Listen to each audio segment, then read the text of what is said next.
বন্ধুরা, এই ভিডিওতে আমি প্রেজেন্ট ইনডেফিনিট টেন্স সম্পর্কে বিস্তারিত আলোচনা করেছি। যদি কারো প্রেজেন্ট ইনডেফিনিট টেন্স সম্পর্কে ডাউট থাকে তাহলে এই ভিডিওটি শেষ পর্যন্ত দেখুন। আশা করি আপনার প্রেজেন্ট ইনডেফিনিট টেন্স সম্পর্কে সমস্ত ডাউট ক্লিয়ার হয়ে যাবে। বন্ধুরা, present indefinite tense or simple tense অথবা বাংলায় সাধারণ বর্তমান ক্রিয়াকাল কাকে বলে?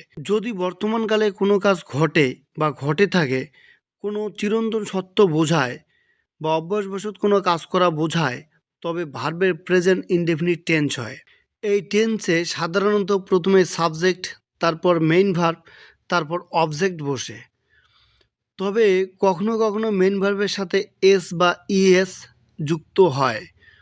সাবজেক্ট যদি third person singular number he, she, Ram ইত্যাদি হয়, তবে ভার্বের শেষে এস বা ইএস বসে।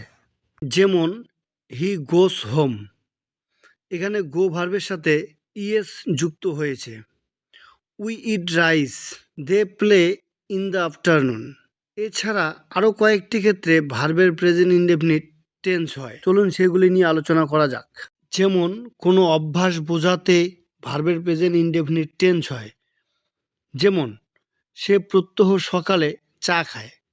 হি টেক্স টি এভরি মর্নিং। তারা প্রত্যহ বিকেলে খেলা করে। They play every afternoon. আমি 11টার সময় শুতে যাই। I go to bed at 11 o'clock।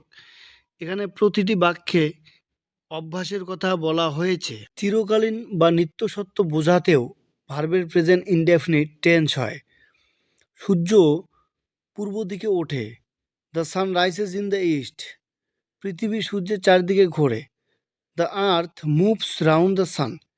এখানে সূর্যের পূর্ব দিকে ওঠা বা পৃথিবীর সূর্যের চারদিকে ঘোরা, এই ঘটনাগুলো চিরন্তন সত্য, কোনোদিন পরিবর্তন হয় না। তাই এখানে ভার্বের প্রেজেন্ট ইনডেফিনিট টেন্স ব্যবহার হয়েছে। ঐতিহাসিক ঘটনা প্রকাশ করতে বা অতীতের ঘটনা যেন বর্তমানে ঘটেছে এমন বোঝানোর জন্য ভার্বের প্রেজেন্ট ইনডেফিনিট টেন্স হয়। যেমন আকবর এবার তার রাজত্ব বিস্তার করতে শুরু করলেন। Akbar now starts to extend his empire.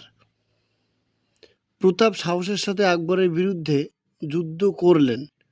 Pratap fights bravely against Akbar. অনুজ্ঞাসূচক বাক্যে ভবিষ্যৎকাল থাকলেও ইংরেজি অনুবাদে প্রেজেন্ট ইনডেফিনিট টেন্স হয়। যেমন রাস্তায় দৌড়বে না। Do not run on the road. সর্বদা সত্যি কথা বলবে। Always speak the truth. তোমার স্বাস্থ্যের প্রতি যত্ন নেবে। Take care of your health.